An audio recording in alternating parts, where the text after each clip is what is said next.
If you're clicking on this video, it's probably because you want to know exactly what to do after you get first diagnosed with gout. This is for the people that are just being diagnosed, or this is for the friends and family members that are that want to help support the person that just got diagnosed. I'm going to go over some steps on what you should do, and I'm going to tell you why they're important because I was diagnosed in the year 2000. That was 23 years ago. And because there was little to no education, there's no YouTube and everything back then, it has really screwed up my gout health and my overall health in general. And I want to give you these tips to really help set you off in the right direction. So here we go. So when you first get diagnosed, basically you're probably going to get diagnosed from like a family doctor. You're going in because, you have a swollen ankle, you think you might have twisted your ankle, something like that. You have a swollen and inflamed joint and you're questioning what's going on. Doctor does x-rays, CAT scans, all that kind of good stuff. Can't find anything physical. So what they'll probably do is they'll do some blood work and basically get to a diagnosis that your uric acid is super high and elevated. And they're going to question if you have gout. And after doing some more tests, they'll figure out, oh, you have gout. Number one step is to find a proper rheumatologist. Now, a proper rheumatologist is, it's going to be different for everybody. You want to find one that really meshes well with you, understands you, and it's not a hard ass. I had a couple that were very stern and will not prescribe me steroid shots. I had a couple that just wouldn't even work with me for my FMLA. So basically, you want to find a rheumatologist that understands you, that listens to you, that works with you. That's the number one thing. Number one thing. Try to find as many reviews for that doctor as possible.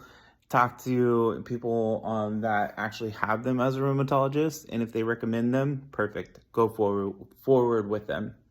The second thing that I recommend once you get that rheumatologist is talk about everything. Now, the things that you definitely want to have in your conversation with the first or second time that you have with that rheumatologist is going to be discussions of monthly blood work. You have to have monthly blood work to figure out where your uric acid levels are sitting, because that's going to dictate your allopurinol and drugs that are just like allopurinol.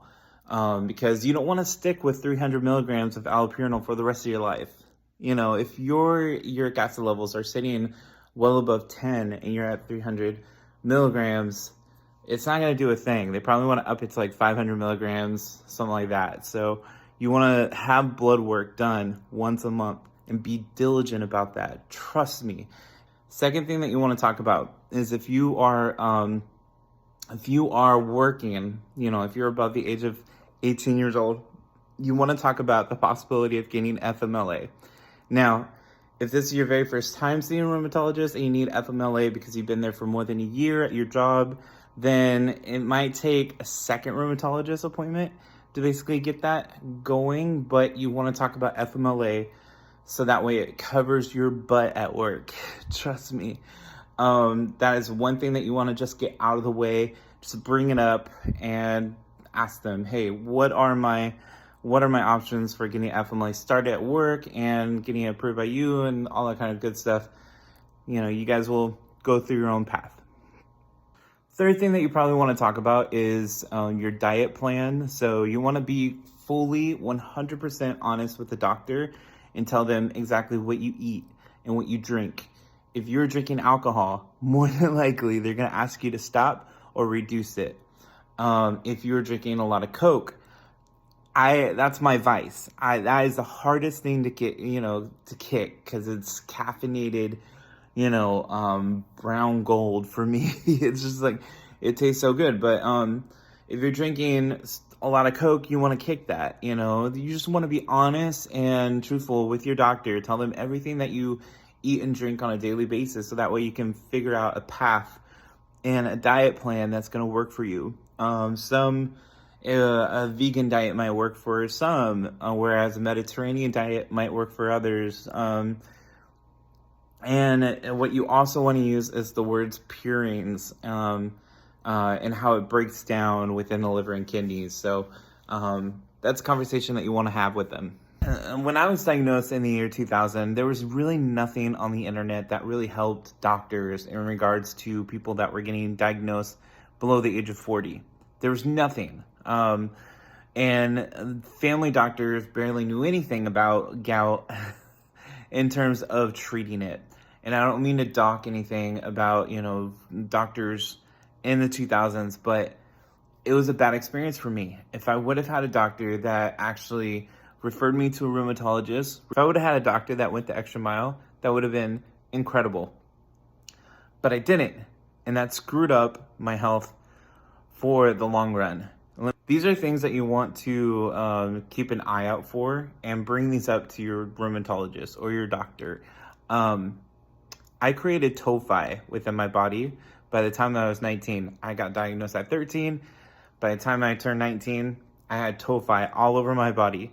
I have a video that talks about tophi. You can find it if you go back to my channel. But it first started off with like little bumps on my arm. And then by the time I was 19, I had a surgery. This is my scar from it. I had a surgery where there was a huge mass. It was like this big. And it was just uric acid. It's what you call tophi. It was on my wrist, and it made my hand curl in like this. I cannot move it from that position for like a year. It was so painful. It hurt. Doctors thought that it could either be a tumor that's benign, a tumor that's malignant, or it could be tophi, but they didn't know. So, so I went through that. I also developed pulmonary nodules in my lung. Little do you know that pulmonary nodules can form in your lung because of gout, because of uric acid. Uric acid is the one thing that is the killer. There's a lot of things linked to uric acid, high uric acid. A lot of cancers like prostate and lung cancers. There's other cancers that could be, linked to like uric acid. Now, I just have pulmonary nodules, and I went through 3 years of cancer screening for lung cancer because they kept doing, CAT scans, and they kept finding new nodules on here. So it took like 3 years of coming back, once a year to figure out if these were, getting bigger or smaller. And after the third year, the pulmonologist was like, okay, I feel comfortable where we don't have to do another CAT scan for probably another, 5 to 10 years, and then we'll take it from there. A fatty liver. I thought that was normal. I didn't know that fatty liver was also caused by, my indomethacin, taking that every single day when I was in high school. The family doctor told me to take indomethacin every single day when I was in high school. No joke. Now, 23 years later, I bet you that same doctor would be like, hell no, don't do that. But they didn't know what to do, in the year 2000. That's what they told me. Me and my parents kind of stuck to it. So I did it, and I developed a fatty liver. And it's just on my liver. And it's those things, and a bad kidney. I have a horrible kidney. I've had kidney stones. That's another thing that you want to be aware of, because having gout can lead to kidney stones because your body is overproducing or can't eliminate uric acid. Like that. I honestly, I'm 37 now, and I'm doing a lot of research about gout. I've done a lot of research in the last 23 years, but especially in this last year when I started this YouTube channel where I started talking about gout to help people. The number one thing I wish I would have had somebody tell me, or a rheumatologist or a doctor tell me, is you want to start with the underlying factors, your comorbidities, if you will. Literally what happens with your gout is that your liver and kidneys cannot break down uric acid. And uric acid is building up in your body, and it's going to attack your joints and your tendons. But the thing is, it's not just that. You have to figure out how to balance the overactive part of your body. You have to figure out why your kidneys and your liver are not excreting, uric acid. Why it's not breaking down the purines that turn into uric acid that should be flushed out of your body. You have to figure out why your kidney and your liver are not doing that. And if I would have known that 23 years ago, my life probably would have been way different. So if I would have attacked, the issue of my kidneys and my liver, this would have been a whole different topic. Because here's the thing, your gout, it's one thing to control your gout with medication and everything, but you should also discuss with your doctor your kidney and your liver, because there's probably something going on there. And if you can get that under control, the next step is controlling your gout. So if I would have figured that out a long time ago, this video probably wouldn't have been done. But that's something that I wanted to share, is that we can fight our gout attacks all we want, modulate our pills all we want, but if we're not fighting the fact that our kidneys and our livers is not doing a thing to break down the purines within our bodies that create uric acid, that there is an underlying issues within your kidney and your liver, if we're not attacking that, then you're never going to have any progress with your gout.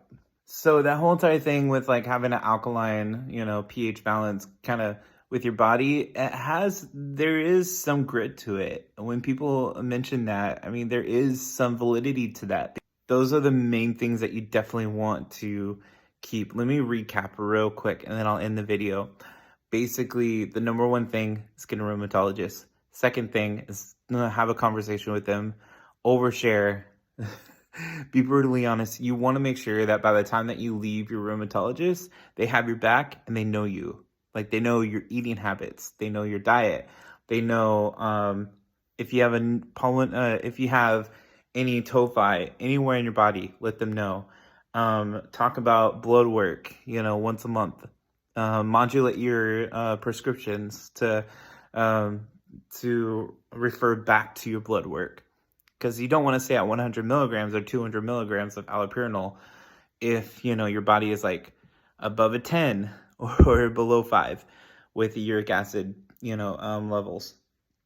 Another thing is stay on top of going to your appointments, and also the number one thing is also research and bringing up kidney and liver functions, and keeping an eye out for situations, surrounding your gout attacks, like kidney stones, pulmonary nodules, fatty liver, that kind of thing. You want to bring those up and have a discussion with your doctor. If you stay on that path and you're 100% open to being completely bare and honest with your rheumatologist and your family doctor, chances are you can eliminate the chances of having uncontrollable gout. Because once you get to uncontrollable gout, your body is overproducing uric acid. The chances are your liver and kidneys are really screwed up. Chances are you're going to have way more factors that are going to be wrong in your life. So I hope that doesn't get to that point. I encourage everybody, if you have any more questions, go ahead and comment below. Subscribe, if you find this, to be any of value. And also join my Facebook group. I have over 2,000 people that joined the Facebook group in the last 10 years. We all support each other, and all of us have really good insight on our bodies, on how gout affects us. And also, believe it or not, we have a couple of doctors in there as well, and a couple of authors from a website that handle gout specifically, gout education. So I'll have that title and the link in the description if you're interested. Thank you guys so much. Remember one thing, is that you're better than your circumstances. You are stronger than your gout, and education and staying on top of, your gout health is what's going to make you a survivor. So thank you guys so much. Enjoy the rest of your day, and bye.